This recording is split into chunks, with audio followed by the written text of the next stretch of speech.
अगर ख्वाब में नबी पाक जनाब रसूल खुदा मोहम्मद मुस्तफ़ा सैयदुल अंबिया सल्लल्लाहु अलैहि वसल्लम आपसे मिलने आ जाएं, बिल्कुल अचानक मुस्कुराकर आपके दरवाजे पर खड़े हों, तो सोचें आप क्या करेंगे।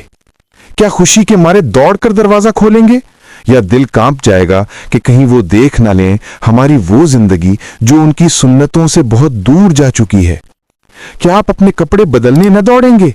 क्या आप अपने घर से वो सब चीजें न छुपाएंगे जो उनकी तालीमात के खिलाफ हैं? टीवी पर चलते गाने, दीवार पर लगी तस्वीरें, मोबाइल में छुपे वो पैगामात, क्या वो सब उनकी निगाह से छुपा सकेंगे? और अगर नबी करीम कहें, ऐ मेरे उम्मती अपनी जिंदगी दिखाओ, तो क्या हम फख्र से कह सकेंगे, या रसूल अल्लाह ये मेरी जिंदगी है, यही मेरी सच्चाई है? क्या हम उनके सामने वो जुबान चला सकेंगे जो झूठ, गीबत और गालियों की आदी है?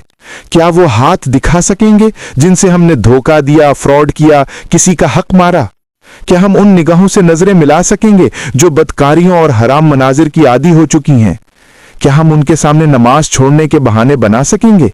क्या हम कह सकेंगे, या रसूल अल्लाह हम मसरूफ थे इसलिए सजदा न कर सके? और अगर वो चंद दिन हमारे साथ रहना चाहें, हमारे घर, हमारे दोस्तों, हमारे मामूलात को देखना चाहें, तो क्या हम उन सब को वैसा ही रहने देंगे या हर चीज बदल देंगे? क्या हम चाहेंगे कि वो हमारे साथ हमेशा रहें, या दिल के किसी कोने में ये सोच आ जाए, काश अब वो वापस चले जाएं ताकि हम फिर वही गुनाह, वही जिंदगी जी सकें? सोचो जरा, अगर मोहम्मद रसूल अल्लाह वाकई आपसे मिलने आ जाएं, चाहे ख्वाब में चाहे हकीकत में, तो क्या हम उनके लायक उम्मती हैं? क्या हमारा किरदार, हमारी जुबान और हमारा दिल इनकी खुशनुदी के काबिल है?